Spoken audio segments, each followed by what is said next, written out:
And I think he said that he was in a position to join us, and I asked him to join us by video if he's available. There he is, with his hat, Cuomo prime time. Say hello to, yeah, there, I saw it, it's hard to miss. You're looking, let's get after it. Let's get after it. I love that saying. You're looking fit and fine. Many people are asking about you. I tell you the truth, everyone I talk to is asking about you and how you're doing and how you're handling it and how you feel. Kara's here, by the way. She's working with me now. She's working on supplies. So she says hello.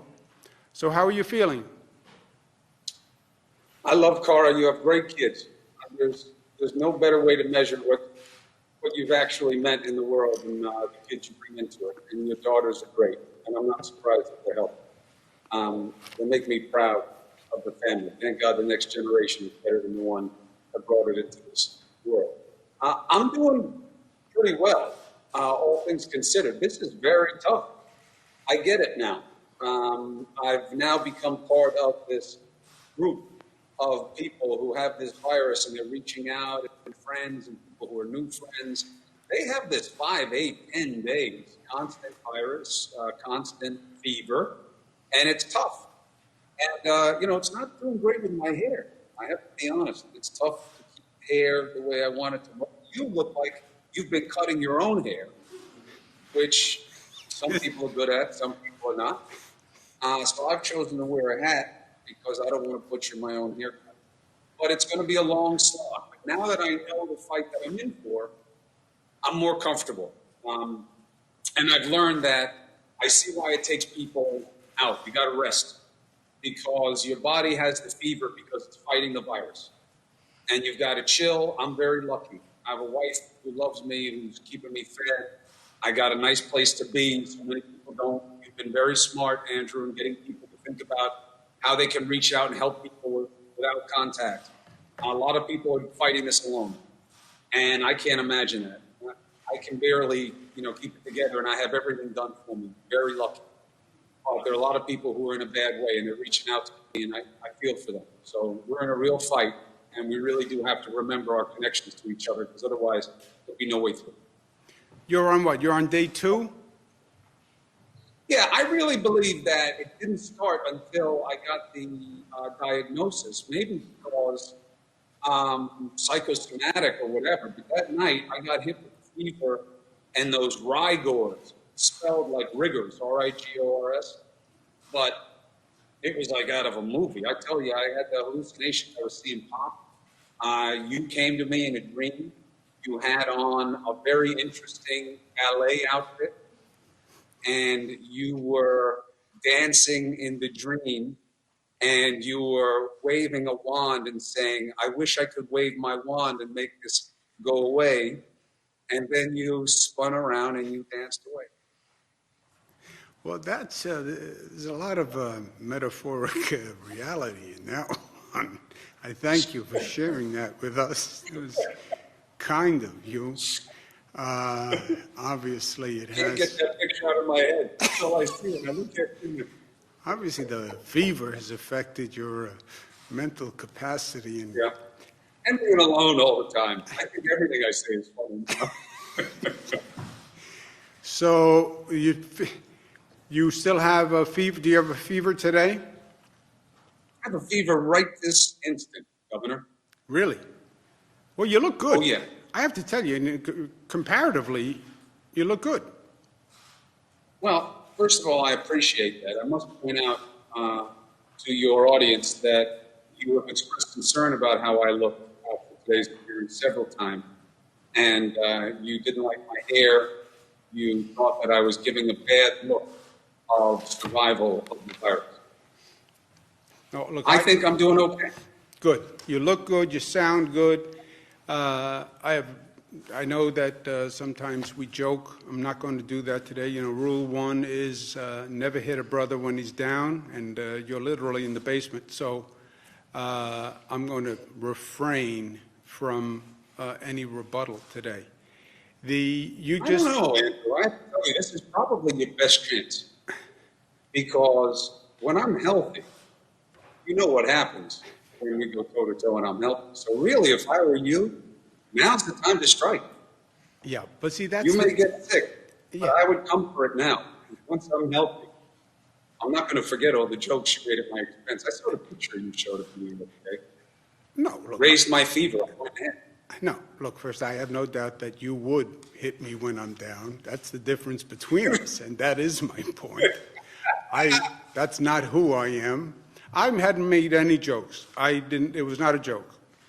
Some people misinterpreted what I said. I said that I was going to send you a book because I know you're just walking around the basement there. That I was going to send you a book on a beginner's guide to striped bass fishing. But that's only because you normally fish for porgies, and it's totally different to fish for striped bass than porgies. I was never saying anything that was in any way offensive.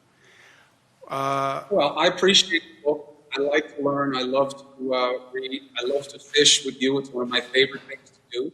You're the only person I've ever known who fishes in all white because you have no expectation of getting any kind of fish or any type of substance on you at any time when you fish, which has been great training for the virus. You have lived a sterilized existence pretty much the entire time I've known you.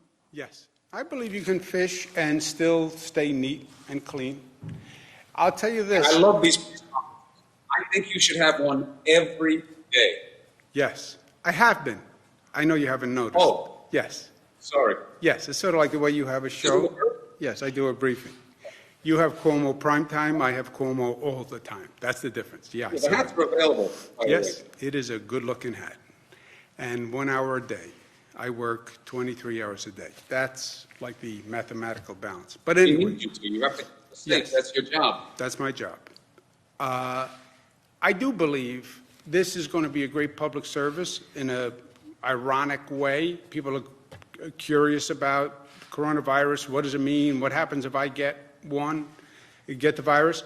You living it, showing it, doing the show, reporting on how you feel, reporting on what you're doing.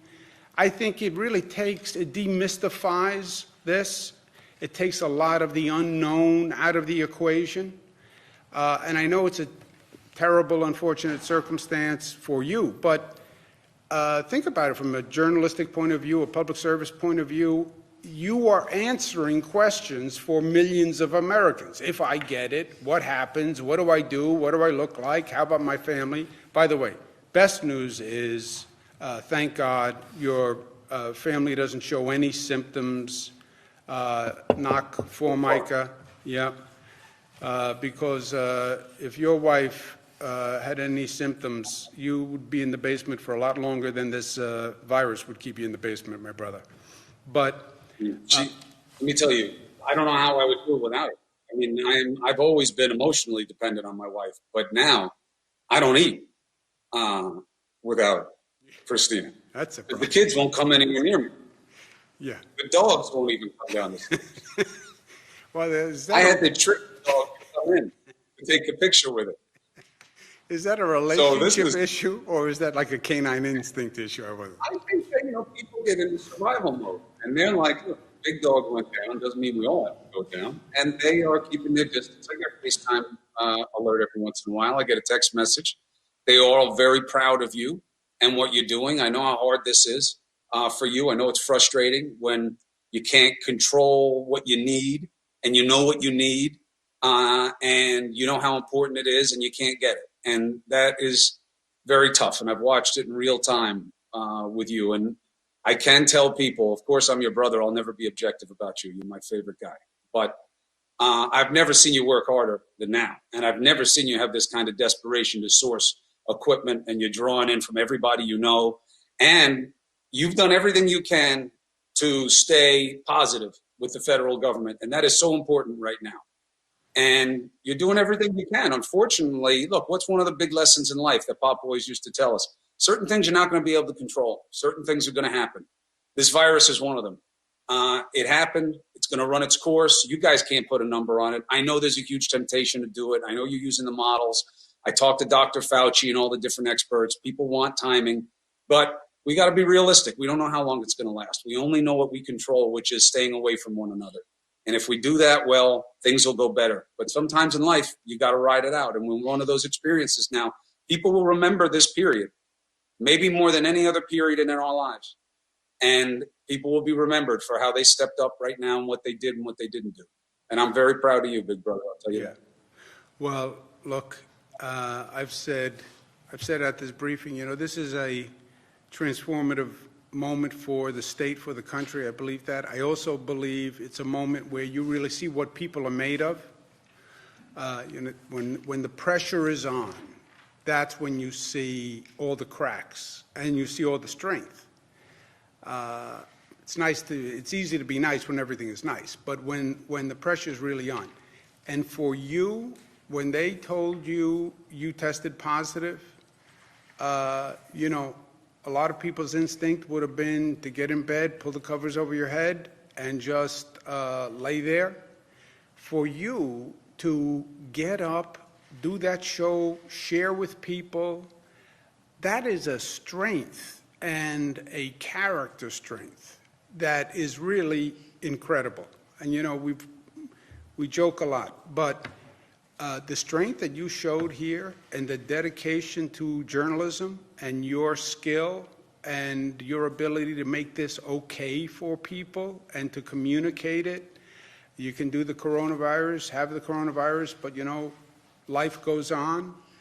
I've been saying 1,000 times, 80% of the people get it and they will self-resolve, But you're showing that. And not many people would have stood up the way you have stood up. And I've always been proud of you. You know that.